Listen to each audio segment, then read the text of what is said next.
There's a common belief that all animals, even top predators like grizzly bears, fear humans. But is that true? While many animals instinctively avoid people, grizzlies are different. They can turn the tables, sometimes becoming the hunters instead of the hunted, occasionally with deadly consequences. This was the case in a shocking attack at a car dealership in March 2025. Join us for the full story. The sky over Novosibirsk hung low and gray, a dull sheet of winter refusing to surrender to spring. Snow clung stubbornly to the sidewalks, melted in patches where cars had idled too long, leaving behind slush the color of wet concrete. The Siberia Cars dealership sat just off the highway, a glass and steel structure reflecting the motionless sky. Inside, the warmth of artificial lighting and the scent of polished interiors made for a stark contrast against the bitter cold outside. Dmitry Kozlov ran his hand along the hood of a used Asian car, considering its faded silver paint and the thin layer of dust settled along the windshield wipers. He had spent the last hour inspecting various models, his breath fogging against the showroom windows as he leaned in to scrutinize price tags. Beyond the glass, the snow-covered lot stretched toward the road, lined with vehicles that had sat motionless through the long Siberian winter. At the reception desk, Elena Petrova was focused on the documents in front of her, her pen gliding over the final signatures for her new vehicle crossover. The dealership was quiet that afternoon. The only sounds were the occasional click of shoes on tile, the rustling of paperwork, and the low hum of a coffee machine behind the counter. A few other customers wandered through the showroom, including Alexei Morozov, who waited near the sales desk, his arms crossed as he counted the minutes before his scheduled test drive. Outside, the forest loomed just beyond the commercial sprawl, a vast expanse of trees stretching toward the horizon. It had been an unusually harsh winter, and reports of starving animals venturing closer to human settlements had trickled in over the past month. Wolves had been sighted on the outskirts of town, and the occasional brown bear had been spotted scavenging near dumpsters. Most dismissed these stories as typical for Siberia. Wildlife had always lived here at the fringes of human life. No one noticed the bear at first. It had emerged from the trees, its massive form blending with the grime-streaked snowbanks along the roadside. Hunger had hollowed it out, its ribs showing beneath its thick, matted fur. It had spent the past week scouring the city's edges, nosing through trash, chasing the scent of anything remotely edible. The smell of raw rubber and motor oil should have repelled it, but something else lured it forward. The faint smell of food carried by the wind, the traces of human sweat and warmth behind the glass. Then, with terrifying force, it moved.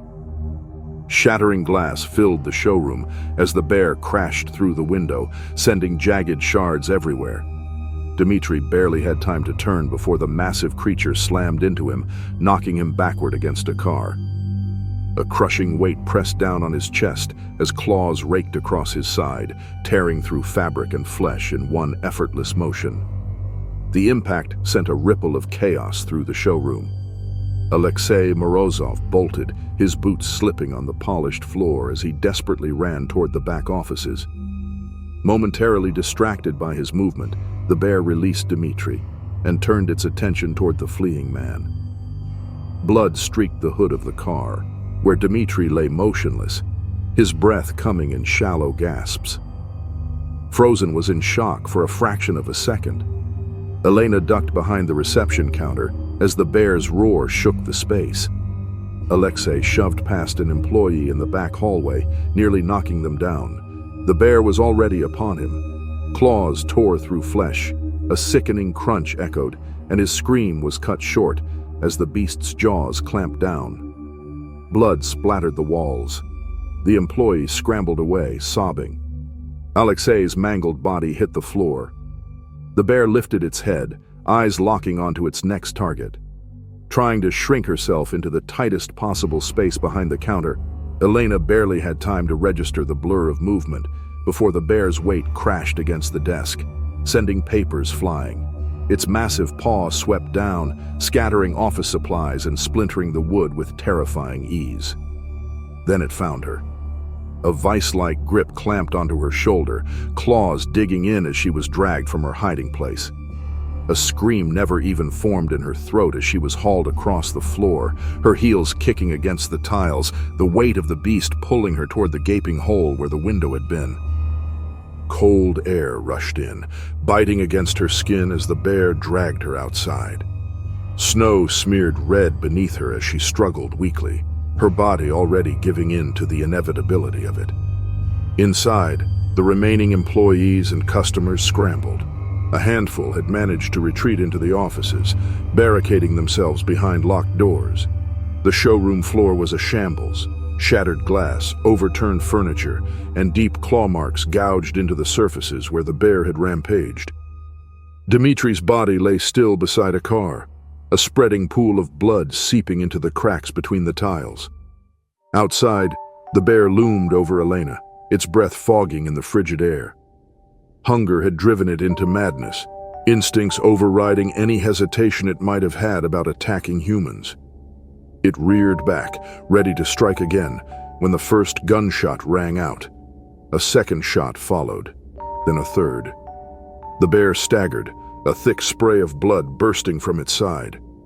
A squad of local police had arrived, rifles raised, their faces set in grim determination. The bear let out one final defiant roar before collapsing onto the snow, its body twitching once before going still. For a long moment, there was silence. Then the sirens filled the air, the flashing lights reflecting off the shattered glass and blood-streaked snow. Paramedics rushed in, but there was little they could do for Dimitri, Elena, or Alexei, whose lifeless body was found near the back hallway. The survivors, employees, and customers who had locked themselves away emerged in shock, their faces pale, their hands shaking. News of the attack spread quickly. Experts pointed to the worsening conditions in Siberia, rising temperatures disrupting ecosystems, dwindling food sources driving predators into human territories. The bear had been starving and desperate, pushed to the brink by forces beyond its control. By the time the bodies were taken away, the glass had been swept up and the last traces of chaos were cleared. The showroom lights cast an unnatural glow over the polished floors, the wreckage of the attack reduced to mere remnants, as if 3 human beings hadn't lost their life just moments ago. On July 14, 2024, Ethan Wallace laced up his hiking boots in the dim glow of dawn, excitement thrumming through his veins. The air in a national park in northwestern Montana was crisp, carrying the scent of pine and damp earth, a stark contrast to the stale apartment air he had left behind in Denver.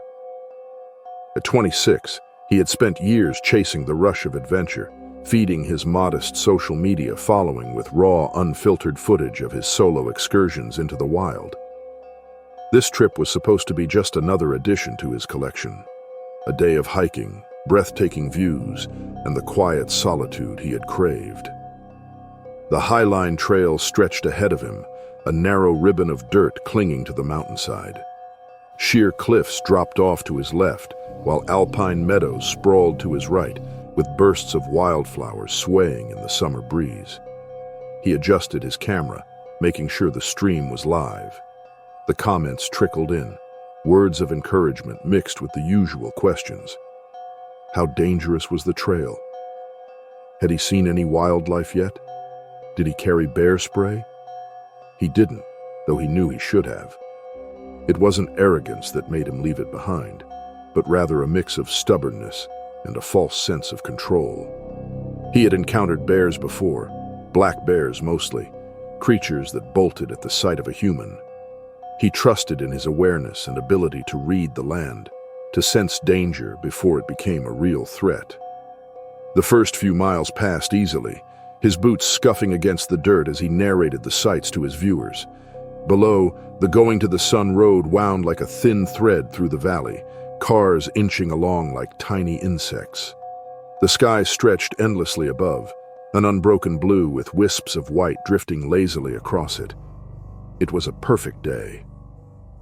Then, about 4 hours in, he saw it as he rounded a bend in the trail. 50 yards ahead, a grizzly bear stood motionless in the grass. A massive, hulking presence, its fur a mix of deep brown and golden hues, the hump on its back unmistakable. Its head lifted, ears perked, nostrils flaring as it tested the air. Everything in Ethan's world narrowed to that single shape for a moment. His audience saw it too. The flood of comments became frantic, with some begging him to back away and others urging him to keep filming. He felt his pulse hammer in his chest, a wild mix of fear and exhilaration. This was the kind of moment that turned a mediocre stream into something unforgettable. He inched forward, raising the camera to get a clearer shot. The bear shifted its weight, its muscles coiling in slow, deliberate movement. The space between them suddenly felt razor-thin, though 50 yards should have been safe. But then, just beyond the bear, he saw them, 2 small cubs, barely visible through the grass. His stomach dropped. The mother's body tensed. Her eyes locked onto him with a force that sent ice through his veins. Then she charged. At first, his body refused to move. Some primal part of him locked in place, caught in the sheer, terrifying reality of a 1,000-pound animal closing the distance with frightening speed. Then, instinct took over. He turned and ran. The camera jerked wildly, and the landscape blurred into a frantic mess of earth and sky. His breath came in ragged gasps, and his heartbeat was a thunderous drum against his ribs. He knew running was the worst thing he could do, but his legs refused to listen. The ground sloped downward, uneven and treacherous. His foot caught on an exposed root and fell before he could correct himself. The world twisted, and the sky spun. A violent impact slammed through his ribs as he hit the ground, and his camera skidded out of reach. The screen cracked but stayed on, and the image tilted unnaturally. His viewers saw him struggle to push himself up, and they saw the sheer terror on his face. Then the bear was there. The force of her strike knocked the breath from his lungs. Claws ripped through his backpack first, then into the soft flesh beneath. The pain was instant, searing. His hands flailed, trying to shield his face, his throat, but she was relentless. Her jaws clamped down on his shoulder, teeth sinking deep. His scream rang through the mountains, high and broken, before cutting into strangled gasps. His viewers saw the camera shake and caught glimpses of fur, blood, and an apex predator's raw, brutal power in full attack. The bear tossed him, his body hitting the ground in a twisted sprawl. He tried to crawl, pushing himself toward his camera and anything. But the weight was on him again, a crushing, suffocating mass. Somewhere in his mind, beneath the pain, he understood. This was it. The stream cut out. The quiet was deafening when the search and rescue team reached the area the next morning. The ground bore the scars of struggle, deep claw marks in the dirt, a streak of blood leading into the undergrowth. They found him a few yards from the trail, his body torn, partially consumed. His camera lay nearby, screen dark but still intact. The footage spread across the internet like wildfire, dissected and re-uploaded by news outlets and thrill seekers alike. Experts weighed in, analyzing every frame. The debate raged on whether social media encouraged reckless behavior. Would he have survived if he had retreated immediately, carried bear spray, and simply respected the warning signs of the wild? The park rangers, grim-faced and weary, knew the answer. They knew how often people underestimated nature and how many came with the belief that they could control the unpredictable. The bear was never found, nor were her cubs. But she wasn't hunted, wasn't punished. She had only done what any mother would. In September 2024, Hannah Brooks had planned the trip for months. She wanted solitude, the kind only deep wilderness could provide. A national park along U.S. Highway 441 in Gatlinburg, Tennessee, promised cool air, golden light filtering through thinning leaves, and a silence so complete it felt sacred. She chose a remote site just outside the park boundary, far from the crowded campgrounds, where she could wake to the mist rolling over the hills and the rustle of unseen wildlife moving through the undergrowth. She arrived early in the afternoon, the forest alive with the scent of damp earth and pine. The trees stood tall and unshaken by the wind, a stillness pressing around her as she set up camp. Her small but sturdy dome tent sat nestled between two oaks. She built a fire pit a safe distance away, stacked wood for later, and hung her food in a bag from a high tree limb, a precaution against bears, though she doubted she'd see one. She had read the warnings, of course. Black bears were common in this national park, but attacks were rare. If anything, they were shy, more likely to flee than fight. As the sun dipped low, she cooked a simple meal over the fire, the smell of sizzling meat and warm bread filling the air. The forest darkened by degrees, the trees shifting from green to black against the fading sky. The first chill of evening crept in, and she pulled her jacket tighter around her shoulders. Bright and sharp stars pricked the heavens. She felt small under them, wonderfully insignificant. Then came the sound, soft at first, a shuffle in the leaves, almost lost in the crackling of the fire. She dismissed it, thinking it was a raccoon or a deer. But the noise grew, branches creaking, something heavy pressing through the undergrowth. Her pulse quickened. From the shadows, a shape emerged. A black bear stood at the edge of her camp, dark and hulkling, eyes gleaming as they caught the firelight. It was close, too close, not simply passing through. It sniffed the air, its head lifting, nostrils flaring as it caught the lingering scent of food. Hannah's breath hitched. She moved slowly, heart hammering, rising to her feet. The bear stepped forward, muscles rolling beneath its thick fur, and then, without warning, it swiped at her tent. The fabric shredded under its claws. Panic set in. She backed away, then turned and ran for her car. The bear huffed, a deep, guttural sound, but did not follow. Slamming the door shut, she fumbled for the keys and started the engine. Headlights cut through the darkness, illuminating the bear as it pawed at the torn remains of her tent. She honked. The sound shattered the night, echoing through the trees. The bear hesitated, then slowly turned and lumbered off, disappearing into the forest. She sat in the car, shaking, breath ragged. She wasn't hurt. It hadn't charged, but it had come too close, too bold. She knew what the rangers would say. A bear that loses its fear of humans is dangerous. It should be reported. So she drove into the park the next morning and told them about the encounter. They nodded, took notes, and advised caution, suggesting she move to a designated campground. However, she declined. She believed the bear had left, so she wouldn't let fear dictate her trip. The next day, the woods felt unchanged, as if the night before had been a strange dream. She found another spot near the first and set up camp again. The morning passed without incident. She hiked a short trail, breathing in the crisp air and letting the steady rhythm of her footsteps settle her nerves. By afternoon, she felt at ease. She returned to camp and began preparing lunch, slicing fruit and heating soup over a small stove. Then, the world shifted. A heavy presence entered the clearing, silent but undeniable. The air thickened with something primal. She turned, and the bear was there. The same bear. Its eyes locked on hers. It had come back, but this time, there was no hesitation. It lunged. She stumbled backward, hands flying up in a useless attempt to shield herself. The bear's weight hit her like a truck, knocking her to the ground. Pain exploded through her side as claws tore through fabric and into flesh. Her scream split the air, raw and instinctive. She kicked, thrashed, fought, but the bear was relentless.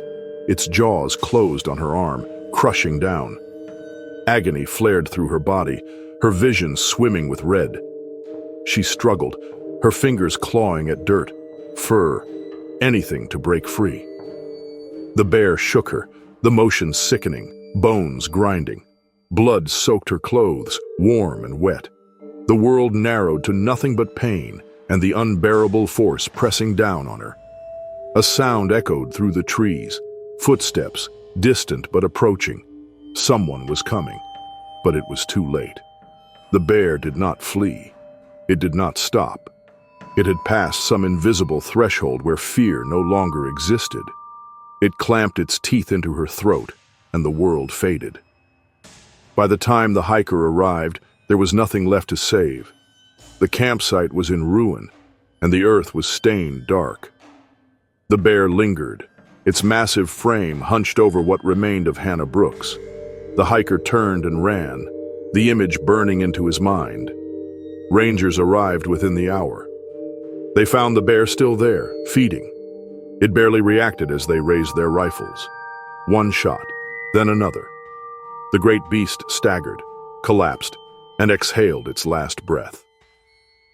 Later, experts examined the body. A male, large for the species, ribs pressing through its thick hide. Starved, they said, desperate. But more than that, habituated. A bear that no longer feared humans was the most dangerous of all. News spread, warnings were issued, and the park remained open, but caution thickened the air. Hannah's story became one of many, a grim reminder whispered around campfires, a lesson taught in visitor centers. In 2022, the morning air in Canmore was crisp, carrying the scent of pine and damp earth as Lisa Cameron laced up her running shoes. The sun had just begun its slow climb over the jagged peaks of the Rockies, casting long shadows over the dense forest. A mist clung to the lower trails, curling between the trees like ghostly fingers. Lisa inhaled deeply, savoring the solitude of the early hour. She had always loved these runs, alone with her breath, the steady rhythm of her feet against the dirt, the wilderness stretching endlessly around her. August had brought warnings. Grizzly sightings had spiked in the past weeks, and park officials urged caution. However, Lisa had never been one to let fear dictate her movements. She was experienced. She had run these trails for years, knew the terrain, and understood the risks. She carried bear spray clipped to her vest, a habit she barely thought about anymore. More than once, she had encountered wildlife. Black bears that loped away at the sound of her approach, a lone moose watching her from the brush, wary but unbothered. Nothing had ever gone wrong. She jogged onto the trail, the packed dirt firm beneath her shoes. The path snaked through the forest, winding along the mountain's base. A thick canopy of evergreens towered overhead, their branches rustling with the occasional breeze. She settled into her pace, her breathing even, her mind slipping into the meditative rhythm she craved. The music in her ears drowned out the quiet rustling of the undergrowth. She didn't notice the shift in the forest, the unnatural stillness that had settled around her. The bear had been there for some time, a massive grizzly with the muscled bulk of a seasoned predator. It had been feeding, its instincts sharpened by the nearing end of summer, the need to build reserves before winter. Something about Lisa, her scent, her movement, triggered the response it had learned through years of survival. A runner, fast-moving and unaware, was prey. It was not an ambush. It was not defensive. It was hunger. Lisa was mid-stride when the world exploded behind her. A heavy force slammed into her, sending her sprawling forward, her shoulder striking the dirt with brutal force. The shock was immediate, white-hot pain flaring through her limbs. For a heartbeat, her mind refused to accept what had happened. And then she heard the deep, guttural huff, the weight of something massive shifting behind her. Her training kicked in before panic could fully consume her. She twisted onto her back, her eyes looming over the shape. The bear was enormous, larger than any she had ever seen up close. Its fur was thick and dark, with patches of lighter brown along its shoulders. Small, intelligent eyes bore into her with an intensity that sent a primal terror through her body. This was not a warning charge, and this was not a defensive bluff. The bear had made its decision. Lisa reached for her bear spray, her fingers fumbling against the clip on her vest. The bear lunged before she could free it, its weight crashing down on her with a force that drove the air from her lungs. The impact sent agony bursting through her ribs, a crushing pressure pinning her against the ground. She fought. Her hands struck out, scrambling for anything, its face, eyes, and thick fur that her fingers barely grasped. The bear's jaws snapped, teeth flashing, and she twisted violently to the side. The movement saved her life for another breath. The bite meant for her throat found her shoulder instead. The pain was like nothing she had ever known. A deep, ripping agony as teeth punctured flesh, muscle tearing beneath the pressure. A scream wrenched from her throat, lost beneath the bear's ragged breathing. It shook her, a violent thrash meant to disable its prey. The world spun, trees blurring, dirt filling her mouth as she was dragged. Her limbs flailed, striking at the beast, but the blows were weak, meaningless. She forced herself to move, her free arm wrenching the bear spray from her vest. Her fingers found the trigger, pressed. Nothing. The canister tumbled from her grasp, useless, the safety cap still firmly in place. The bear released her suddenly, shifting its grip, its massive paw pressing her down as it adjusted its hold. Lisa gasped, her body screaming in protest. The smell of blood filled her nose, sharp and metallic, her scent now mixed with the earth. She tried to crawl, her nails clawing at the dirt. The bear's weight came down again. Teeth found the back of her neck. The pressure was immense, unbearable, her body barely able to register the pain anymore. Her vision flickered, the sounds of the forest growing distant, muffled. The fight was draining from her, the world narrowing to the sensation of teeth, claws, heat. And then, nothing. The silence was almost peaceful. The bear hovered over her, breath heavy, its nostrils flaring as it took in her stillness. There was no urgency now, no need for another attack. It won. Hours passed before anyone found the remains. The first sign was her torn backpack, half buried in the dirt with shredded straps.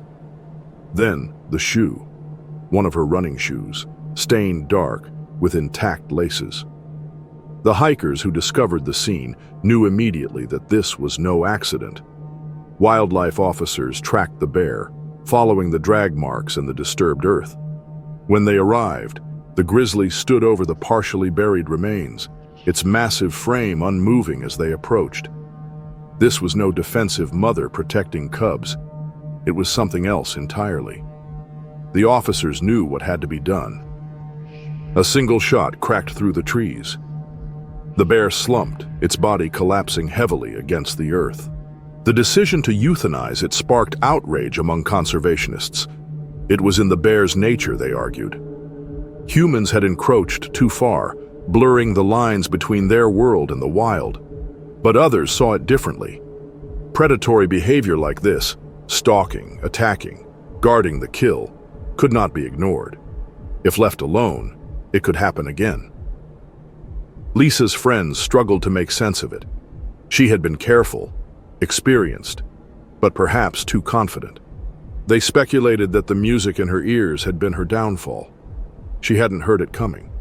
She hadn't noticed the shift in the woods, the unnatural quiet that signaled something watching, waiting. Ultimately, all that didn't matter was that Lisa couldn't be brought back. In 2024, the October air in Uzinki carried the sharp scent of salt and decaying leaves, indicating that winter was closing in. The small Alaskan village, perched on the northeastern edge of Kodiak Island, had seen its share of bear encounters over the years.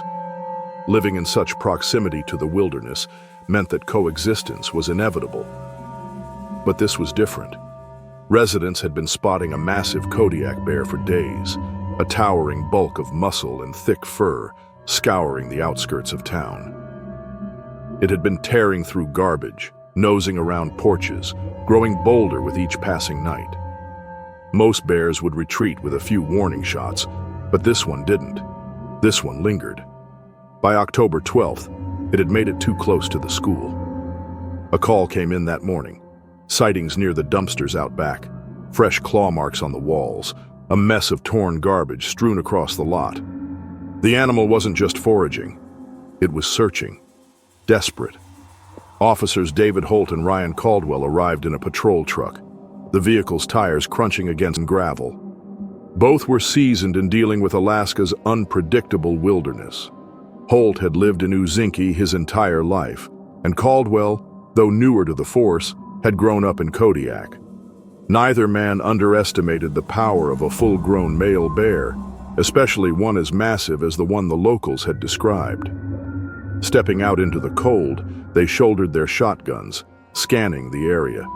The morning was unnervingly still, save for the distant cries of gulls circling the harbor. The school loomed ahead, a modest building with a peeling blue exterior, its playground empty. The bear had been here recently, garbage bags ripped open, deep prints embedded in the dirt, the smell of rot heavy in the air. Then, movement. A massive shape emerged from the tree line, a shifting wall of brown fur and raw power. The bear was enormous, even by Kodiak standards, easily over 1,000 pounds. Its eyes were locked onto them, unblinking, its breath visible in thick clouds. It didn't back away. It didn't hesitate. A bear's charge is unlike anything else. When it launched forward, it was only 100 feet away, closing the distance with terrifying speed. For something so large, it moved with shocking agility, each stride devouring the space between them. The officers reacted instantly. Holt raised his shotgun first. He fired. The shot struck, but it wasn't enough. The slug grazed the beast's shoulder, a shallow wound that only seemed to fuel its rage. It didn't slow. If anything, it became harder. Holt barely had time to chamber another round before the bear crashed into him. The impact was devastating, sending him sprawling backward, his weapon torn from his grip. The animal's weight bore down, a suffocating mass of fur, muscle, and claws. He struggled, arms pushing against the thick body, pinning him, but the bear's jaws found their mark. Teeth sank deep into his torso. A sound escaped him, raw and broken, as pain unlike anything he had ever known ripped through his body. The bear shook its head violently, flesh tearing under the brutal force. Holt's vision blurred, his senses overwhelmed by the rush of agony and the hot breath of the animal above him. His arms flailed weakly, hands slipping against the thick, matted fur. Caldwell was moving, shotgun raised, but the sheer chaos of the attack made aiming impossible. He fired once, the blast deafening. The bear jerked, a new wound opening along its ribcage, but it refused to release Holt. And then, just as suddenly, it turned. Holt's body crumpled to the ground, motionless. The bear pivoted, its eyes locking onto Caldwell, who was already backpedaling. He pumped another shell into the chamber, breath coming in sharp gasps, but the bear was on him before he could fire again. The impact sent Caldwell sprawling, the shotgun knocked from his grip as he hit the earth. He scrambled backward, hands grasping for anything, his sidearm, a rock, anything. But the bear was faster. It swiped, a brutal downward strike that raked across his chest. The claws tore through the layers of his uniform, cutting deep, his skin opening in long, jagged lines. The pain was instant and overwhelming, a searing fire that stole the air from his lungs. He tried to roll away, but the bear followed, jaws snapping onto his arm. Bones cracked.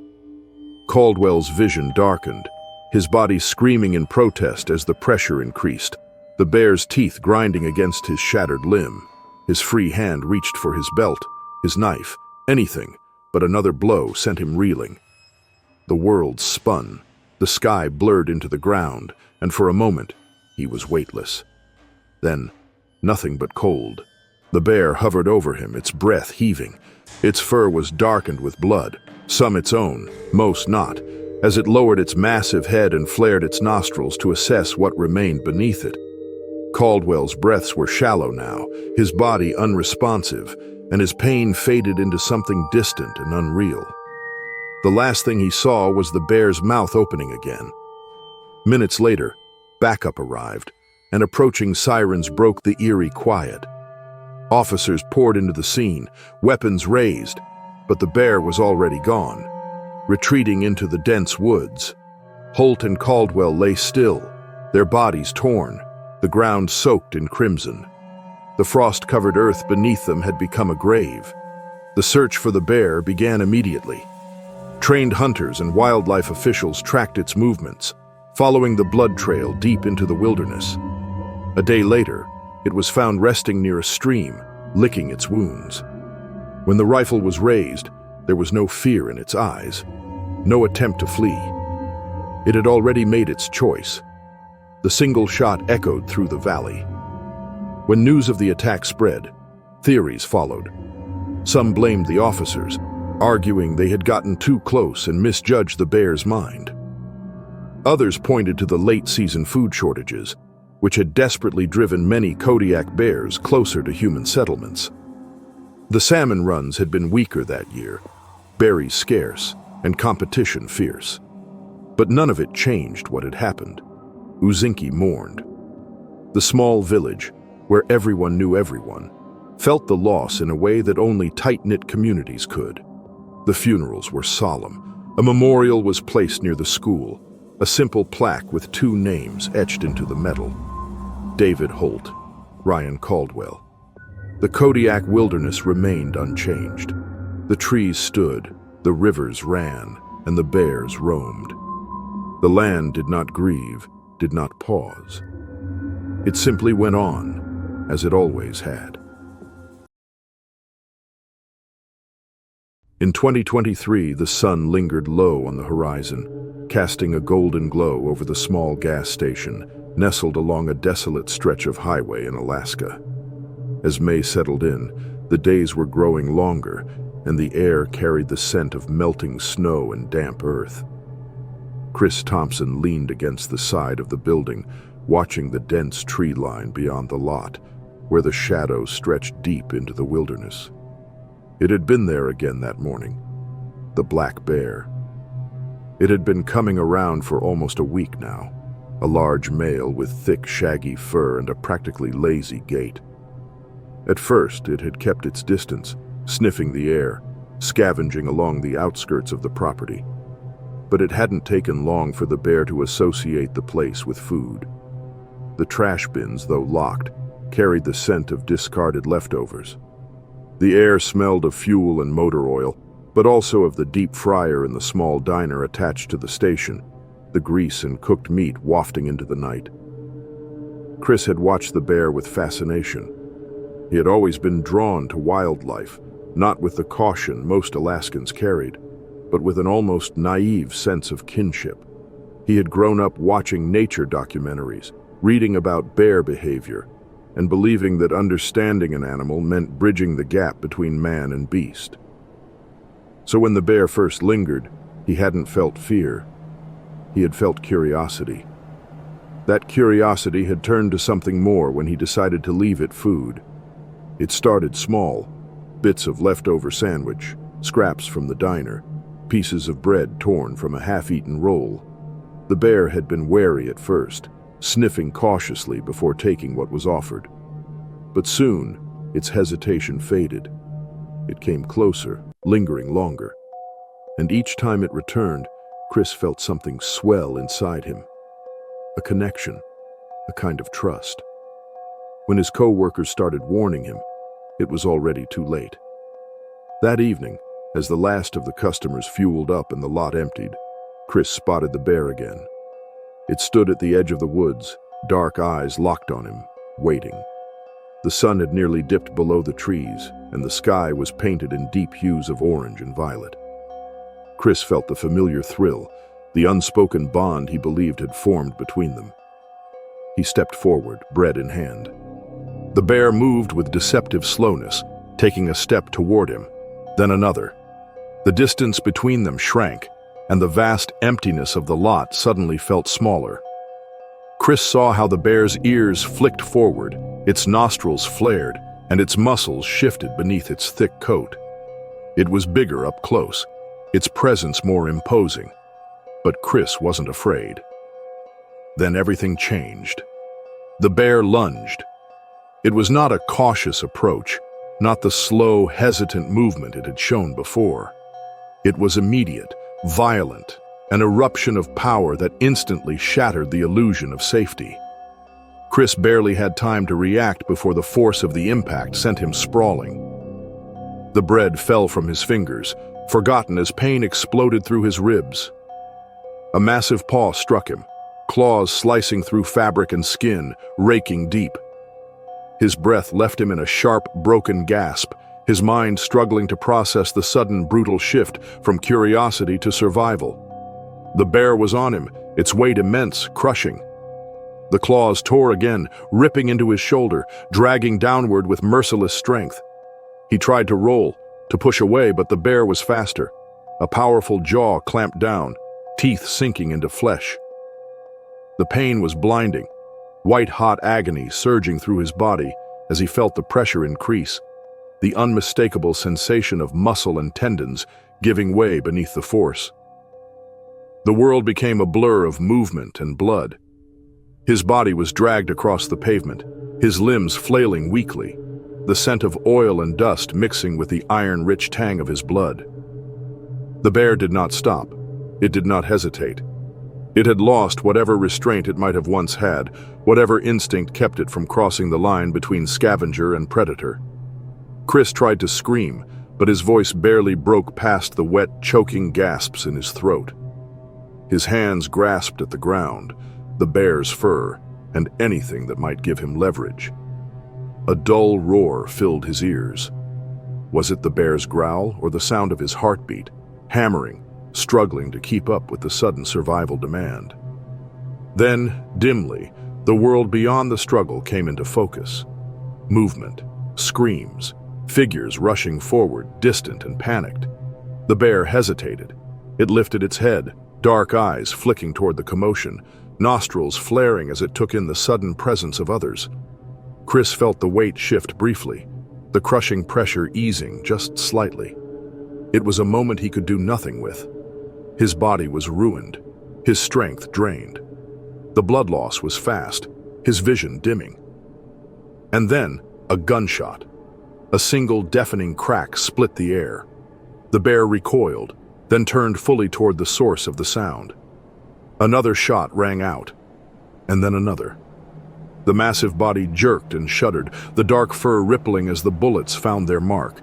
It remained standing, towering, defiant against the inevitable for a heartbeat.